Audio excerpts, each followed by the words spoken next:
The morning sun barely touched the horizon when Marcus Hayes stepped onto cracked asphalt of the abandoned warehouse district. His breath formed small clouds in the cold air as he checked his watch for the third time. The message had been clear. Arrive at 0600 hours. Come alone, and be prepared for anything. At 24 years old, Marcus had spent the last 6 years in the military, working his way through various units and training programs. He thought he had seen it all. He was wrong. The warehouse loomed ahead, its rusted metal exterior telling stories of better days long past. Marcus approached the entrance, noting how the building seemed to swallow sound itself. No birds chirped. No traffic hummed in the distance. Just silence, thick and heavy like a wool blanket. He pushed open the heavy door, its hinges groaning in protest. Inside, darkness waited. As his eyes adjusted, Marcus noticed the massive space before him. The warehouse had been gutted, leaving only concrete pillars and an open floor that stretched at least 200 feet in every direction. In the center stood a single figure, backlit by industrial lights that suddenly flickered to life. The man was older, maybe in his 50s, with silver hair cropped close to his skull and a posture that screamed military precision. "Hayes," the man called out, his voice echoing through the empty space. "Right on time. I appreciate punctuality." Marcus walked forward, his boots clicking against the concrete. "Sir, reporting as ordered." The older man smiled, but it did not reach his eyes. "My name is Chief Garrett. Former SEAL, 20 years of service, most of it doing things that never made it into any official records. I run this facility now. We train people who think they know what they're doing. We show them how wrong they are." Before Marcus could respond, movement caught his attention. From the shadows emerged 12 figures, all dressed in black tactical gear. They spread out in a loose semicircle, cutting off any easy escape routes. Marcus felt his pulse quicken, but kept his expression neutral. This was a test. Everything was always a test. "You've been recommended to us," Chief Garrett continued, pacing slowly around Marcus. "Your commanding officer says you have potential. Says you think differently than most soldiers. Says you can adapt and overcome even when the odds are stacked against you. Today we find out if he was right or if he was blowing smoke." Marcus nodded, keeping his eyes forward. "Understood, Chief." "Do you?" Garrett stopped directly in front of him. "Because what's about to happen here isn't like anything you've experienced in your standard military training. This isn't about following orders or executing drills. This is about survival. This is about what you do when everything you know stops working." The 12 figures moved closer, forming a tighter circle. Marcus could see them now more clearly. They varied in size and build, but all moved with the fluid grace of trained fighters. Some were young, probably close to his age. Others looked like veterans who had been doing this for decades. All of them watched him with the cold assessment of predators sizing up prey. Chief Garrett stepped back, joining the circle. "Here's how this works, Hayes. You're going to go through a series of scenarios today. Each one will pit you against superior numbers. Each one will push you harder than the last. You can tap out at any time. Just say the word, and this all stops. But if you tap out, you leave here and never come back. You go back to your regular unit and forget this place exists." Marcus felt a bead of sweat roll down his spine despite the cold. "And if I don't tap out? Then you learn what it really means to be outnumbered. And maybe, just maybe, you learn how to turn that disadvantage into your greatest weapon." Garrett raised his hand. "First scenario starts now. 3 opponents, hand to hand, no weapons. Objective is simple. Stay on your feet for 5 minutes. 3 of the 12 stepped forward. They were all bigger than Marcus, who stood at 5'10" and weighed maybe 170 pounds. These guys looked like they each had at least 30 pounds on him. Their muscles suggested they spent serious time in the gym. Marcus dropped into a fighting stance, the one he had learned in basic combat training. His weight balanced, hands up, ready to strike or defend. The first attacker came in fast, throwing a jab that Marcus barely slipped. The second followed immediately with a low kick aimed at his knee. Marcus lifted his leg, checking the kick, but the movement left him exposed. The third attacker capitalized, driving a straight punch toward his solar plexus. Marcus twisted, taking the blow on his ribs instead. Pain flared, but he had experienced worse. For the next minute, Marcus found himself in constant motion, defending against attacks that came from multiple angles. Every time he focused on one opponent, another would strike from his blind spot. He landed a few shots of his own, but they seemed to have no effect. These men absorbed punishment like it was nothing and kept coming. His breathing grew ragged. His arms felt heavy. A kick caught him in the thigh, nearly buckling his leg. At the 2-minute mark, Marcus realized his mistake. He was fighting 3 separate opponents. He was reacting to their attacks, letting them control the pace and positioning. His military training had taught him solid fundamentals, but nothing about dealing with multiple attackers who could coordinate their assault. He tried to create distance, backing toward the edge of the circle, but one of the attackers anticipated the move and cut him off. A punch snapped his head back. Another drove into his gut, forcing the air from his lungs. Marcus dropped to one knee, his vision swimming. The 3 attackers stepped back, giving him space to recover. Chief Garrett watched from the sidelines, his expression unreadable. 3 minutes to go, Hayes, Garrett called out. You can stop this anytime. Marcus pushed himself up, ignoring the protests from his body. He had been in tough situations before. He had endured grueling marches, brutal workouts, and combat training that pushed him to his limits. But this felt different. This felt like being thrown into deep water without knowing how to swim. The 3 attackers circled him again. Marcus suddenly understood something fundamental. He was going to fail this test. The thought hit him with crystalline clarity. His training had not prepared him for this. The techniques he knew were designed for one-on-one combat or for situations where he had teammates supporting him. Against multiple opponents who knew how to work together, his standard approach was worthless. He could stay on his feet, keep fighting, and probably last the full 5 minutes if he focused purely on defense. But he would not win. He would just survive. The remaining 3 minutes felt like 3 hours. Marcus took hits, gave ground, and did everything he could to stay upright.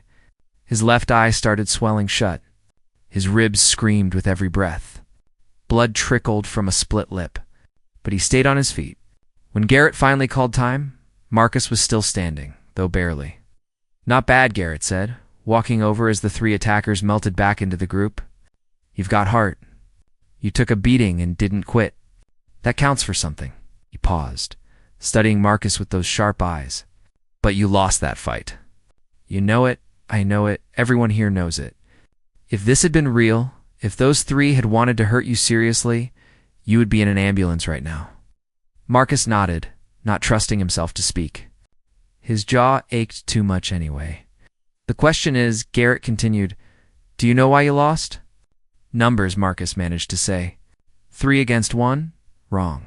Garrett's voice cracked like a whip. Numbers are just numbers. Every SEAL has been outnumbered at some point. Most of us have been outnumbered our entire careers. We go into situations where the enemy has more people, more weapons, better positions. And we win anyway. You want to know why? Marcus looked up, meeting the chief's gaze. Because we don't fight the way you were trained to fight. We don't react. We don't defend. We take control of the chaos and make it work for us. That's what you're going to learn here, Hayes. If you're tough enough to handle it. Garrett turned to the group. 15-minute break. Hayes, there's water and a first aid kit against the wall. Clean yourself up. Next scenario starts soon, and it's going to make the first one look like a warm-up. As Marcus limped toward the wall, he caught sight of his reflection in a dirty window. His face was a mess, bruised and swelling. But behind the damage, he saw something else. Determination. Whatever this training was, whatever Chief Garrett had planned, Marcus was going to see it through. He had come too far to quit now. The cold water stung against Marcus's split lip, but he welcomed the sharp sensation. It kept him alert, kept him focused. He dabbed at the cut carefully, watching pink water drip onto the concrete floor. Around him, the 12 fighters stood in small groups, talking quietly among themselves. Occasionally one would glance his way, their expressions a mix of curiosity and something else. Respect, maybe, or pity. Chief Garrett stood apart from everyone, speaking into a phone with his back turned. Marcus used the time to assess his situation honestly. His ribs were bruised, but not broken. His left eye was swelling, but still functional. The real damage was to his confidence. 6 years in the military had given him a certain swagger, a belief that he could handle himself in any physical confrontation. 5 minutes had shattered that illusion completely. "Time's up," Garrett announced, ending his call and turning back to the group. Hayes, front and center, pushed away from the wall, forcing himself to stand straight despite the pain. He would not show weakness. Not here, not now. As he walked back to the center of the warehouse, he noticed the circle of fighters had rearranged themselves. Now they stood in a wider formation, leaving more space between each person. Garrett studied him for a moment before speaking. "You did better than most on the first test. Most people fold after the first minute, when they realize they're outmatched. You lasted the full 5. That tells me your physical conditioning is solid and your mental toughness is above average." He paused. "But it also tells me you're stubborn. You kept using the same approach even after it stopped working. You know what that is? That's insanity. Doing the same thing over and over and expecting different results." Marcus felt heat rise in his cheeks but said nothing.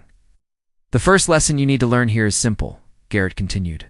"When you're outnumbered, conventional tactics will get you killed. Everything they taught you in basic training, everything you learned in your unit, all those nice clean techniques for one-on-one combat, forget them. They don't apply here." He gestured to the open space. "Scenario 2. 5 opponents this time. Same objective. Stay on your feet for 5 minutes." 5 fighters stepped forward, moving with casual confidence. Marcus recognized 2 of them from the first scenario, but the other 3 were fresh. His heart sank. 5 against 1. The odds had just gotten worse, and he had not even recovered from the first beating. "Before we start," Garrett said, raising a hand to stop the fighters, "I'm going to give you something. Consider it a gift. One piece of advice that might help you survive the next 5 minutes." He walked closer to Marcus, lowering his voice. "Stop trying to fight 5 people. Start trying to fight one person 5 times. Marcus frowned. "I don't understand, Chief." "You will, or you won't. Either way, you're about to find out." Garrett stepped back. "Begin." The 5 fighters spread out, forming a loose pentagon around Marcus. They moved slowly at first, testing him, looking for openings. Marcus shifted his weight, trying to keep them all in his field of vision. It was impossible. No matter which way he turned, at least 2 were behind him. The first attack came from his right. Marcus turned to block it, but the movement was a feint. The real attack came from behind, a hard shove that sent him stumbling forward. He barely caught himself before another fighter swept his legs. Marcus jumped over the sweep, landing awkwardly. His ribs screamed in protest. "Stop trying to fight 5 people. Start trying to fight one person 5 times."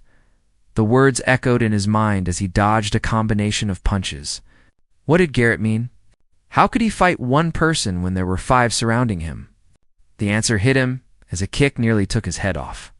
He could not fight 5 people at once, but he could fight one person while managing the other 4. Marcus changed his approach. Instead of trying to defend against all 5 attackers simultaneously, he focused on the one directly in front of him. When that fighter threw a punch, Marcus did not just block and wait for the next attack. He closed the distance aggressively, getting inside the fighter's range. The other 4 could not attack him effectively without risking hitting their teammate. For a brief moment, Marcus had turned 5 opponents into 1. The fighter tried to create space, but Marcus stayed close, matching his movements. He threw short, sharp strikes to the body, nothing fancy, just keeping constant pressure. The other 4 circled, looking for an opening, but Marcus kept his current opponent between himself and the others. When another fighter tried to grab him from behind, Marcus pivoted hard. Using his opponent as a shield, 20 seconds of breathing room. Then the fighters adapted. 2 of them grabbed their teammate and physically pulled him away, breaking Marcus's position. The remaining 3 rushed in simultaneously from different angles. Marcus tried to move, tried to find another single target, but they had learned from his tactic. They maintained distance, using quick strikes to herd him toward the center of the circle. A fist caught him in the kidney. Marcus gasped, his vision blurring. Another strike hammered into his shoulder, numbing his entire arm. He was back to reacting, back to defending, back to losing. The fighters pressed their advantage, sensing weakness. Marcus took hit after hit, each one driving him closer to his knees. 2 minutes had passed. 3 more to go. Through the pain and exhaustion, Marcus forced himself to think. The tactic had worked briefly. He had managed to isolate one opponent and neutralize the numerical advantage. But the fighters had countered by working together to break his position. So what did that tell him? It told him they were thinking, adapting, communicating. They were a team, and he was alone. Or was he? Marcus changed tactics again. This time, instead of trying to isolate one fighter, he started using them against each other. When 2 attackers came from opposite sides, he waited until the last second before moving. The 2 fighters nearly collided with each other, their momentum carrying them forward. Marcus capitalized on the confusion, landing solid strikes on one while the other recovered.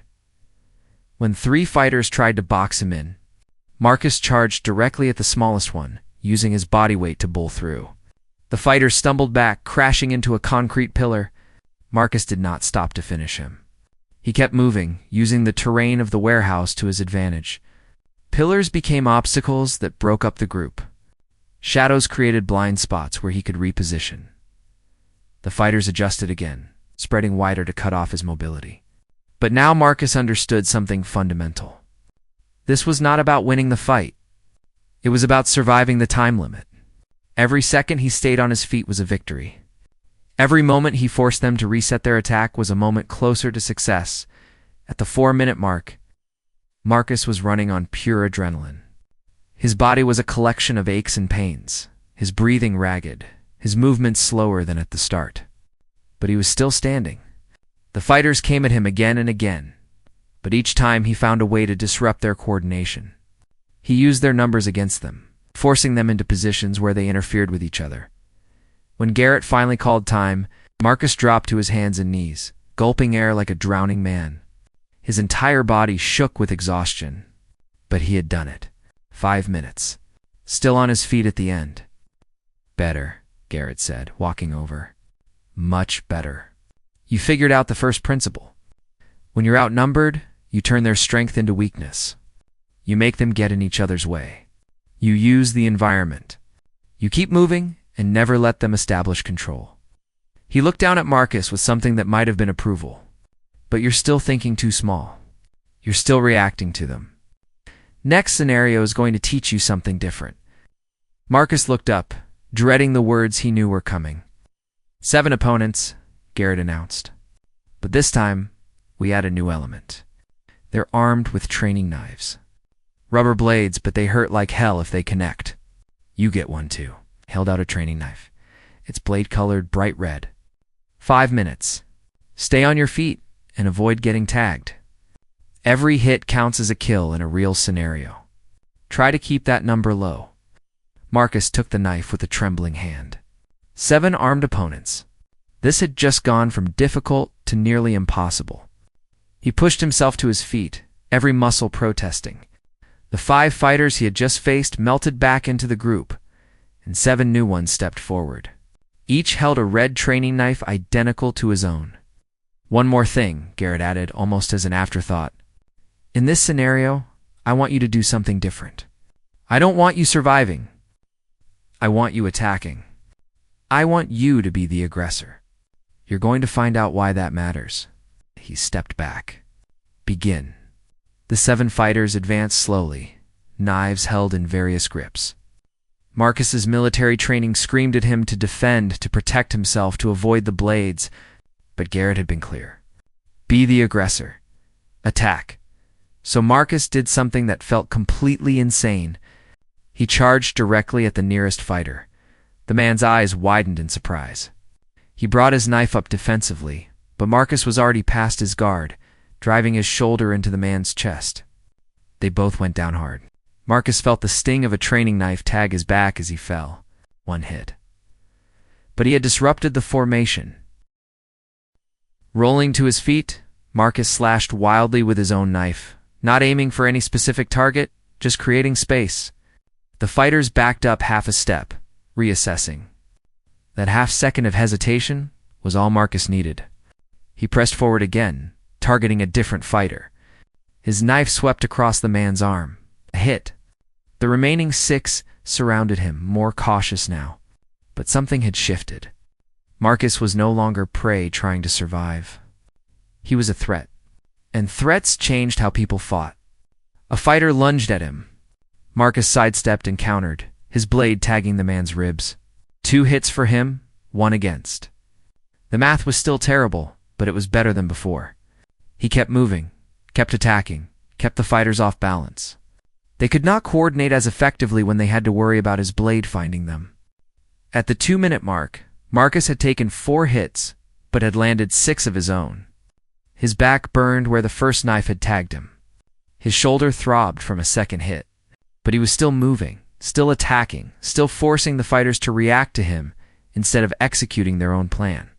That was when he understood what Garrett had been trying to teach him. When you were outnumbered, defense was death.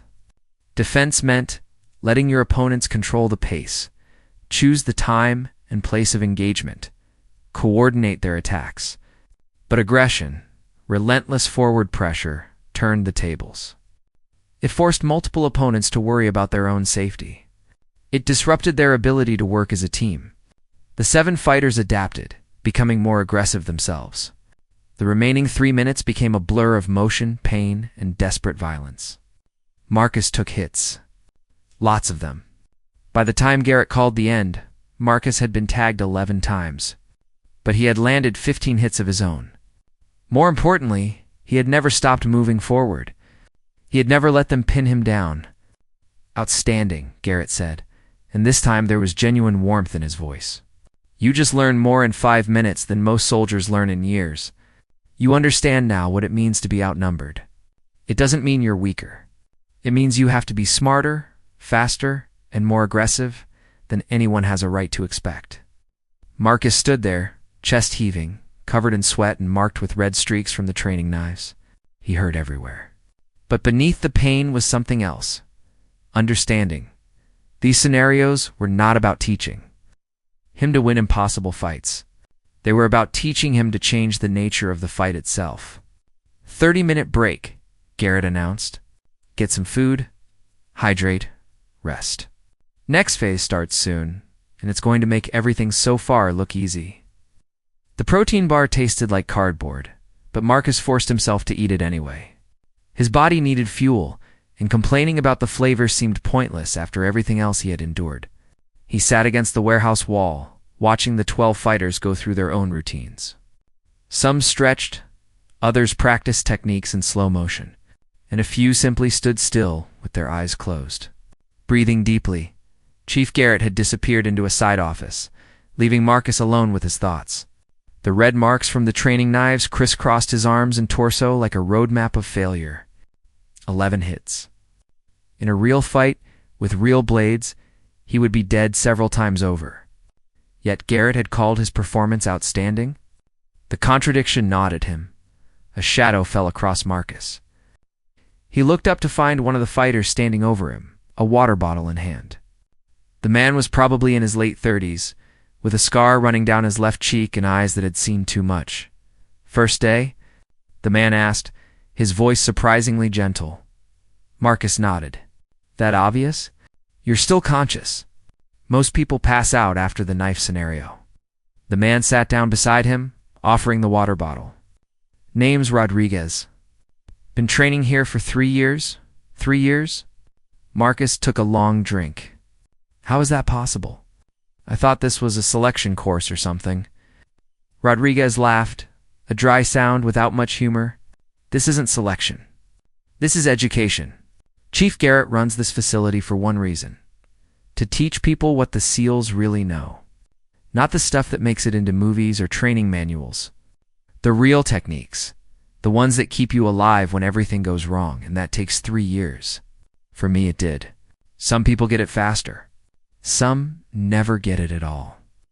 Rodriguez stretched his legs out, wincing slightly. I was Army Rangers before this. Thought I was hot stuff. Showed up here cocky as hell and got my teeth kicked in just like you did. Difference is, I kept coming back. Every week, I'd drag myself here and get beat down by the chief and his crew. And every week, I learned something new. Marcus processed this information. So you're not active military anymore? Contractor now. Private security, mostly. The kind of work where you end up outnumbered more often than not. Rodriguez's expression darkened. Lost 2 guys on a job in Syria last year. We got ambushed. 15 hostiles against our team of 5. Should have been a massacre. Would have been if I hadn't learned what the chief teaches. We all made it out. Barely. That's when I knew this training was worth every broken bone and bruised ego. Before Marcus could respond, the office door opened and Chief Garrett emerged. He looked different now, harder somehow, his jaw set in a grim line. Whatever phone call he had been on, it had not been good news. Hayes, on your feet, Garrett commanded. Break time's over. Marcus stood, his body protesting every movement. 30 minutes had not been enough rest. 30 hours might not have been enough. But he moved to the center of the warehouse anyway, squaring his shoulders despite the pain. Garrett surveyed the group. Change of plans. We're going to skip ahead to something more advanced. Hayes, you've shown me you can think on your feet and adapt under pressure. Now we're going to test whether you can lead. Lead, Chief? Marcus frowned. Lead what? Them. Garrett gestured to the 12 fighters. Next scenario is different. You're going to have a team. For people of your choosing from this group, your objective is to secure a high-value target and extract them from a hostile area. The remaining 8 will play the enemy force. They'll be hunting you from the moment you start. Marcus's mind raced. This was a completely different type of scenario. Not just survival, but tactical mission planning with a team. What are the parameters, Chief? Rules of engagement? Available equipment? Time limits? Good questions. Shows you're thinking tactically. Garrett pointed to the far end of the warehouse. The target is a mannequin placed somewhere in that section. You have 10 minutes to locate it and bring it back to this circle. Your team has training weapons, paint rounds that mark hits. The enemy force has the same. Every member of your team that gets marked is out of the scenario. If you get marked, mission fails immediately. If the mannequin gets damaged by paint rounds, mission fails. So we need to move fast and quiet, Marcus said, thinking out loud. Minimize contact with the enemy force or maximize it, Garrett smiled. There's more than one way to complete this mission. That's what I want to see. Can you think beyond the obvious approach? He checked his watch. You have 5 minutes to select your team and brief them. Then the scenario starts whether you're ready or not. Aki's turned to face the 12 fighters. They looked back at him with varying expressions. Some seemed interested, others skeptical. A few, including Rodriguez, looked downright curious about what he would do next. How did you choose a team when you knew nothing about the individuals? What criteria mattered most? He thought back to the previous scenarios. The fighters who had faced him had all been skilled, but they had different styles. Some were aggressive, others more cautious. Some were big and powerful, while others relied on speed and technique. For this mission, what did he need? I need fast movers, Marcus announced. People who can cover ground quickly and quietly. I need eyes and awareness. And I need at least one person who's done this type of scenario before and knows the layout. Rodriguez stood up. I'll volunteer. I know this warehouse inside and out. Marcus nodded. You're in. He scanned the group again. A woman stepped forward, maybe 5'6" with a lean build. I'm fast, she said simply. Name's Chen, former track athlete before I joined the Marines. Welcome to the team, Chen. Marcus appreciated the confidence. 2 down, 2 to go. He pointed to a younger guy who had been part of the 7 in the knife scenario. You were quick to adapt when I changed tactics earlier. What's your name? Davis, sir. Don't call me sir. We're a team, not a hierarchy. You in? Davis grinned. Hell yeah. That left one more spot. Marcus studied the remaining fighters carefully. His eyes settled on a quiet man who had been standing in the back the entire time. Something about the way he held himself, perfectly still and completely aware of everything around him, caught Marcus's attention. "You, in the back. Why haven't you volunteered?" The man's expression did not change. "Waiting to see if you were smart enough to notice me, and you passed. I'm Thompson, former Marine Scout sniper. I see things other people miss." He moved forward with economical grace. "And I can shoot paint rounds better than anyone else here." Marcus felt a surge of confidence. This was a solid team. Different skills, different backgrounds, but all of them competent. "All right, gather close. Here's what we're going to do." The 4 fighters formed a tight circle around Marcus as he laid out his plan. The other 8 watched from a distance, preparing their own strategy. Marcus kept his voice low, aware that sound carried in the empty warehouse. "Rodriguez, you know the layout? I need you on point. Guide us to the most likely location for the target. Chen, you're our scout. Fast and mobile. I want you ranging ahead, spotting threats before we walk into them. Davis, you're with me in the middle. We protect the target once we secure it. Thompson, you're rear guard and overwatch. Anyone tries to flank us, you take them out." Chen asked. 8 against 5. Those are still bad odds. Not if we control when and where we engage them. Marcus had learned this lesson the hard way. We're not trying to fight 8 people at once. We're going to split them up, force them to chase us, make them react to our movements instead of executing their own plan. Speed and deception. We hit the target location fast, grab the mannequin, and extract before they can organize an effective response. Thompson spoke up. "And if they box us in, then we fight our way out. But that's Plan B. Plan A is to avoid a straight fight entirely." Ow. Marcus looked at each team member. SEALs operate outnumbered all the time. They succeed because they choose the battlefield, control the tempo, and never fight fair. "That's what we're going to do." Chief Garrett's voice echoed through the warehouse. "Time's up. Enemy force, you have 2 minutes to position yourselves. Hayes team, you start from the entrance. Scenario begins on my mark." Marcus led his team to the warehouse entrance. His heart pounded, but this was different from the previous scenarios. He was not alone anymore. He had people counting on him, trusting his decisions. The weight of that responsibility settled on his shoulders like a physical thing. "Remember," he whispered to his team, "fast, quiet, and controlled. We're ghosts. In and out before they know what hit them." "Beginning scenario now," Garrett announced. "Mission clock starts in 3, 2, 1. Execute." Marcus moved through the door first, his training weapon up and ready. The far section of the warehouse was a maze of old equipment, stacked crates, and partitioned areas. Perfect for hiding both a target and an ambush. Chen darted ahead, her movements fluid and silent. She reached the first corner and held up a closed fist. "Stop signal." The team froze. Chen peered around the corner, then signaled clear. They moved forward as one unit, covering angles and maintaining spacing. Rodriguez guided them through the maze, taking a route that avoided the most obvious paths. Smart. The enemy force would expect them to take the direct approach. They covered half the distance to the target area without making contact.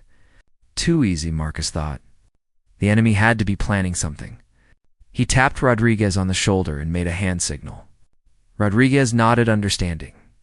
They changed direction, moving parallel to their original course. 30 seconds later, paint rounds spattered against a crate exactly where they would have been if they had continued straight. Marcus felt a cold satisfaction. His instinct had been right. The enemy had set up an ambush along the obvious route. By shifting course, they had avoided walking into it. Chen signaled from up ahead. Target spotted. She pointed to a small office area elevated above the main floor. The mannequin sat in a chair, visible through a grimy window. One way in, one way out. Another trap. Marcus gathered his team. They could not approach the office directly without exposing themselves, but they could not leave the target there either. The mission clock was ticking. They had maybe 4 minutes left. He made a decision. Thompson, Chen, create a distraction on the east side. Make noise, draw their attention. Rodriguez, Davis with me. We go for the target while they're focused elsewhere. Thompson and Chen split off, moving to position. 15 seconds later, the sound of paint rounds echoed through the warehouse. Shouts followed as the enemy force repositioned to deal with the apparent threat. Marcus seized the moment. He sprinted toward the office stairs, Rodriguez and Davis covering his flanks. They reached the office door. Marcus kicked it open, weapon sweeping the room. Empty except for the mannequin. He grabbed it, slinging the surprisingly heavy target over his shoulder. They had it. Now they just needed to extract. Target secured. Marcus transmitted to his team. Rally point Charlie. Move, move, move. Chen and Thompson appeared from the shadows, falling in with the group. They moved fast now, abandoning stealth for speed. The enemy force would know they had the target. The race was on. Paint rounds kicked up dust around them as they ran. Someone had found them. Thompson turned and fired, his rounds finding their mark. One enemy down, but the others were converging. Marcus could hear them coming from multiple directions. They were being herded toward a kill zone. He had to change the dynamic. Chen, Davis break left. Draw them off. Thompson, Rodriguez right side. I'm going center with the target. We split their focus. The teams scattered, each element moving to execute their part of the plan. The enemy force had to choose who to chase. Marcus ran straight ahead, the mannequin bouncing on his shoulder. He heard paint rounds behind him but did not stop. Stopping meant dying. Keep moving. Always keep moving. The extraction point came into view. The circle where they had started. So close. Marcus pushed his legs harder, ignoring the burning in his lungs and the protests from his injured body. A paint round hit the wall next to his head. Another one splattered against his boot. Close, too close. He dove across the line, rolling to protect the mannequin. Paint rounds stitched the ground behind him, but he was in the safe zone. Mission complete. Marcus lay there for a moment, gasping for air, hardly believing they had pulled it off. "Cease fire," Chief Garrett called. Scenario complete. Mission successful. Marcus pushed himself up, checking his team. Chen and Davis had both been marked, taken out during their diversionary run, but Thompson and Rodriguez had made it through clean. More importantly, the mannequin was undamaged and inside the extraction zone. They had done it. Garrett walked over, his expression unreadable. He studied Marcus for a long moment before speaking. "Interesting approach. You sacrificed 2 team members to ensure mission success. Some commanders would call that ruthless. They volunteered for the diversion," Marcus said. "They knew what they were signing up for, and we accomplished the objective." "True." Garrett nodded slowly. "But here's what you need to understand, Hayes. In the real world, those team members don't respawn. They don't get up and walk away. Every decision you make as a leader has consequences. Some of those consequences are permanent." He paused. "That said, you showed tactical flexibility and made hard choices under pressure. That's exactly what we need." The afternoon sun filtered through the warehouse windows, casting long shadows across the concrete floor. Marcus sat with his back against a support pillar, his entire body a symphony of pain. Every breath reminded him of his bruised ribs. Every movement pulled at muscles he had not known existed. Yet beneath the physical exhaustion, his mind buzzed with energy. The mission had been a success, and more importantly, he was beginning to understand what Chief Garrett was teaching. Rodriguez dropped down beside him, offering another water bottle. "Not bad for your first day. Most people don't make it past the second scenario before they quit." "How many scenarios are there?" Marcus asked, accepting the water gratefully. "As many as it takes," Rodriguez smiled. "The chief doesn't follow a set curriculum. He adapts based on what he sees, what weaknesses he identifies. Some people go through 20 scenarios. Others only need 5 or 6 before the lessons stick." Now Chen joined them, her expression thoughtful. "You made the right call back there. Using Davis and me as bait? I've been through this scenario 4 times now, and nobody's ever thought to split the team that way.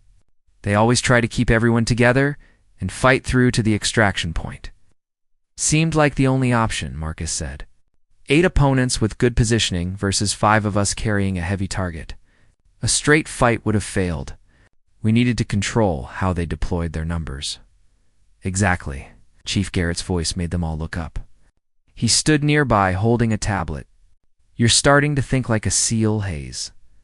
It's not about having superior force. It's about superior tactics. It's about making your opponent fight your fight, not theirs. He tapped the tablet screen.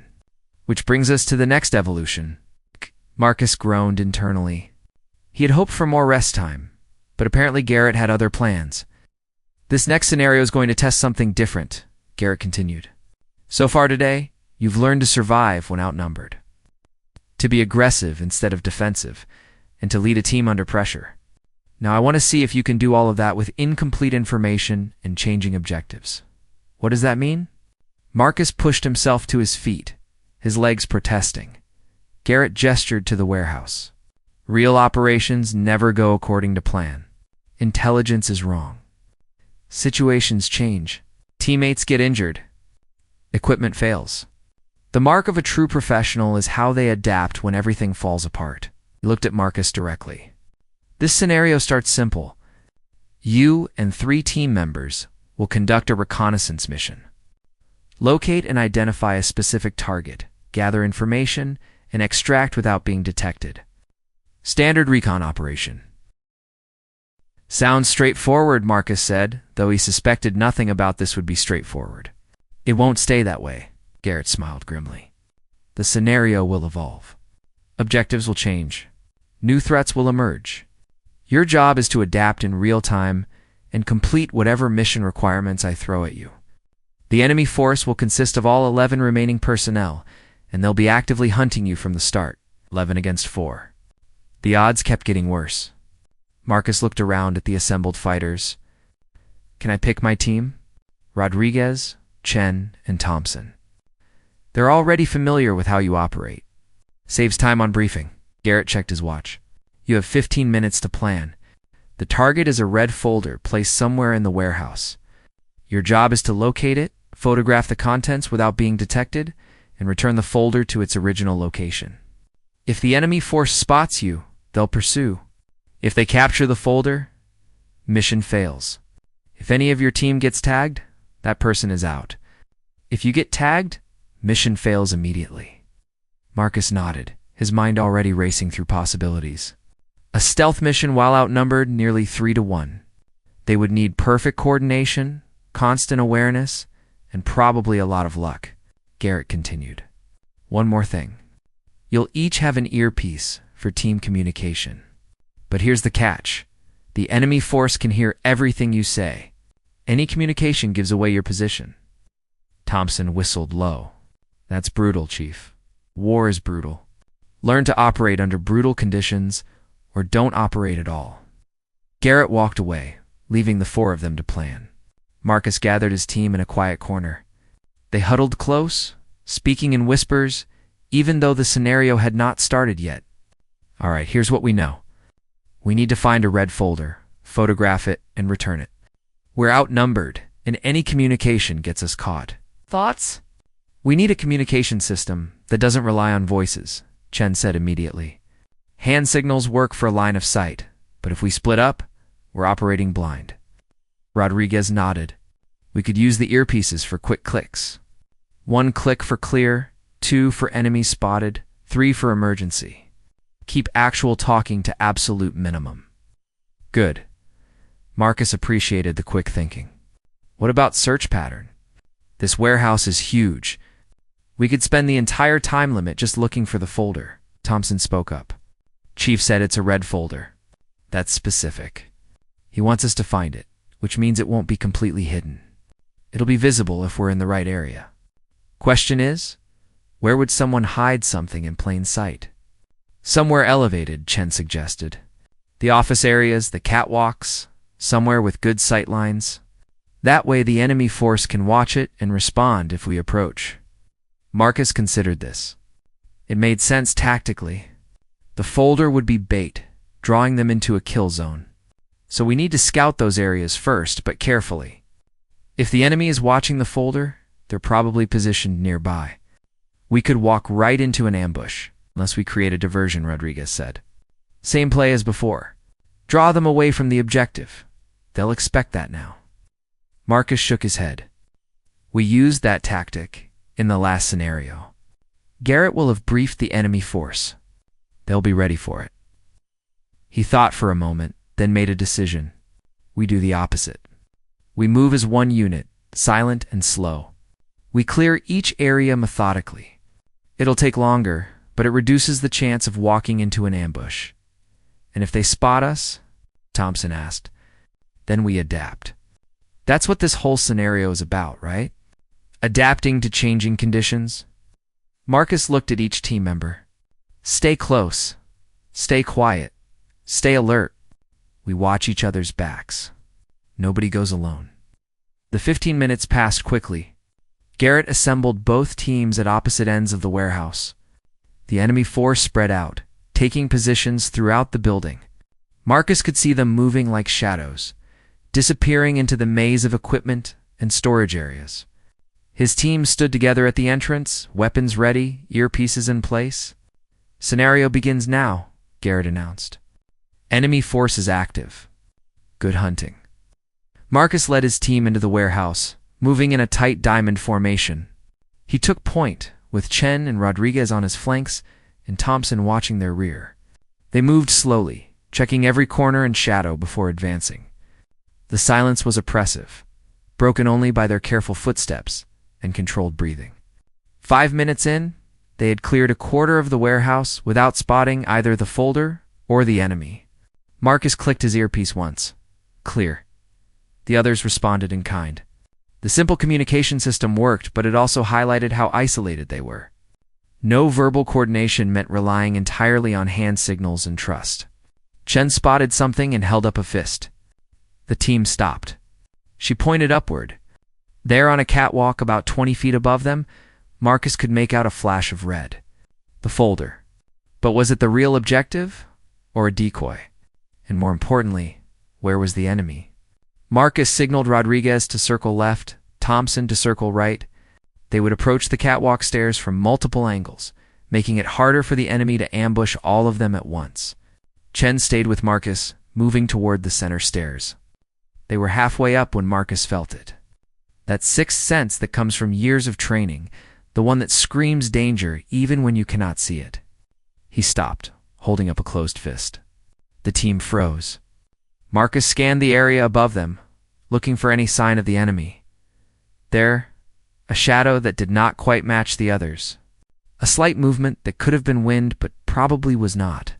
Someone was up there watching the folder. Probably multiple people positioned to catch anyone who went for the bait. Marcus clicked his earpiece twice.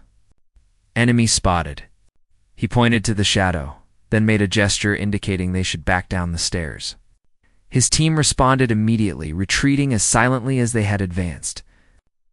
Once they were back on the ground floor, Marcus gathered them close and whispered directly into Thompson's ear. Overwatch. Find a position where you can see the catwalk.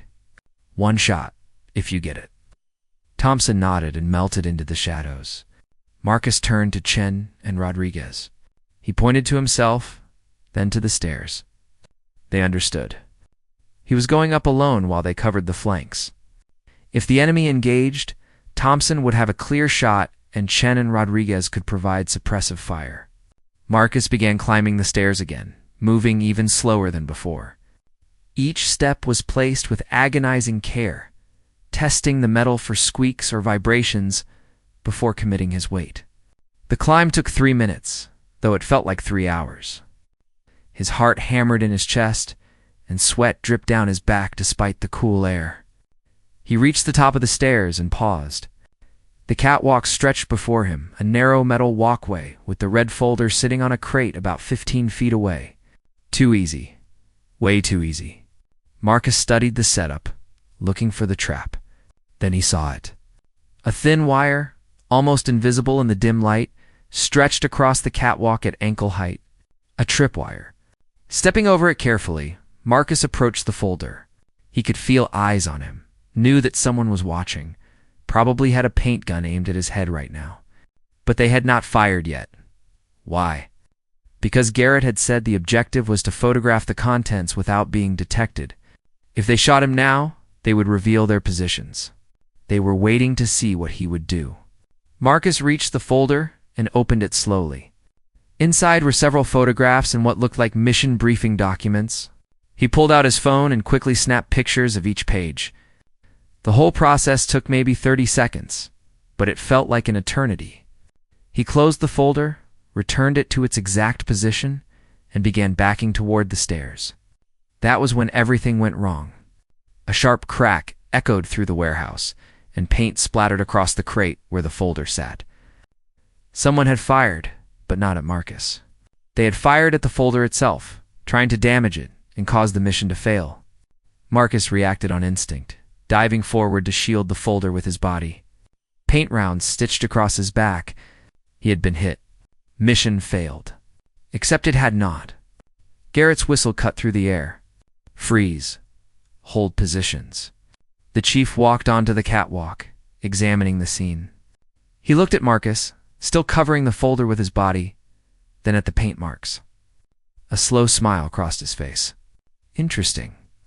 Hayes, you were hit. By the rules of the scenario, you should be out, and the mission should have failed.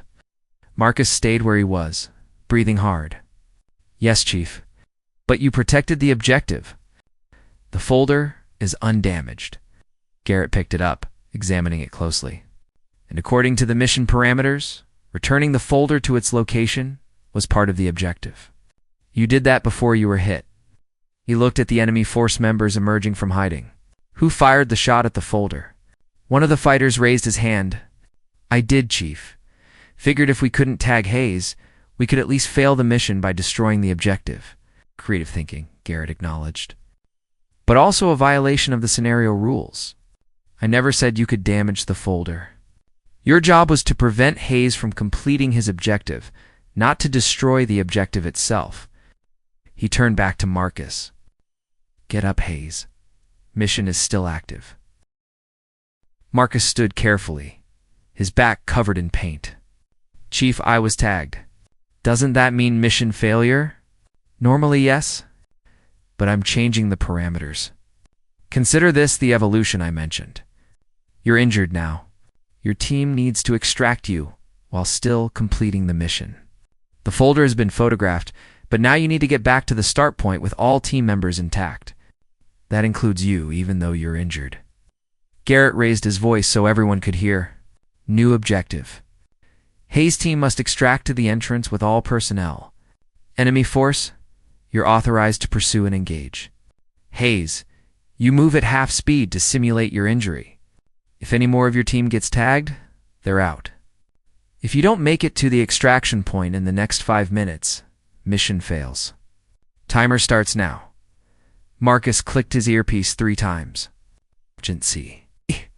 Thompson appeared first, his weapon sweeping the catwalk for threats. Chen and Rodriguez came up the stairs, covering different angles. They formed a protective box around Marcus, who began moving toward the stairs as ordered, deliberately slowing his pace to half his normal speed. The enemy force was already mobilizing. Marcus could hear them moving below, cutting off escape routes and setting up ambush positions. 11 opponents against 4 defenders, with one of the defenders operating at reduced capacity. The odds were impossible. We need a plan, Rodriguez whispered urgently. Marcus thought fast. They could not fight through 11 opponents. They could not outrun them with Marcus moving slowly. They needed something else, something unexpected. We go up, he said quietly. Up. Chen looked confused. There's only roof access from here. Exactly. They expect us to go down and try to reach the entrance on the ground floor. We go to the roof, move across to the other side of the building, and come down where they're not expecting us. Thompson nodded slowly. It's crazy. But crazy might work. They climbed higher, finding the roof access ladder. Marcus went first, struggling with his reduced speed. Every rung was an effort, and he could hear the enemy force reaching the catwalk below. Paint rounds sparked off the metal around them, but Thompson returned fire, keeping keeping the pursuers at bay. The roof was flat and covered in gravel, with air conditioning units providing some cover. Marcus led his team across, moving as fast as his injured status allowed. Behind them, the enemy force reached the roof and gave chase. But the team had a head start, and they used it well. They found another access point on the far side of the building. This one led down into a storage area near the entrance. Perfect. Marcus descended first, his team covering from above. They were going to make it. Against all odds, they were actually going to complete the mission. That was when Chief Garrett's voice crackled over the earpiece. Final evolution. New hostile force entering the building. 6 additional enemies at the entrance. Your extraction point is now compromised. Find an alternative exit or neutralize the threat. Time limit extended to 7 minutes from now. Marcus reached the bottom of the ladder and found himself facing exactly what Garrett had described. 6 fighters stood between his team and the entrance, weapons ready. Behind them, the original 11 were closing in from the roof. They were trapped between 2 forces with nowhere to run. Rodriguez dropped down beside him. We're boxed in. What do we do? Marcus looked around desperately. The storage area had boxes, shelving, and one small window near the ceiling. Not big enough for a person to fit through. No other doors. No other exits. They were truly trapped. The enemy forces would converge in less than a minute, and then it would be over. Unless an idea formed in Marcus's mind. So audacious, he almost dismissed it immediately. But they had no other options. Sometimes the only way out was through. He gathered his team close. We don't run, we attack. All of us. Full aggression. Straight at the 6 at the entrance. We blow through them before the 11 from behind can catch up. Chen stared at him. That's suicide. It's adaptation, Marcus corrected. Garrett said this whole scenario was about adapting to changing conditions. Well, conditions changed.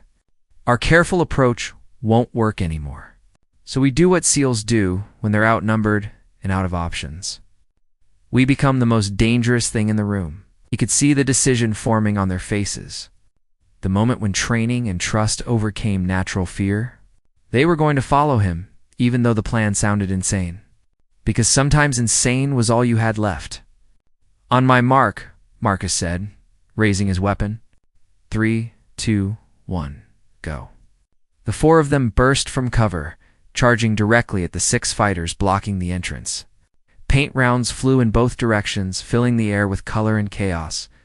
Marcus fired as he ran, not aiming carefully, just creating suppressive fire. Beside him, his team did the same.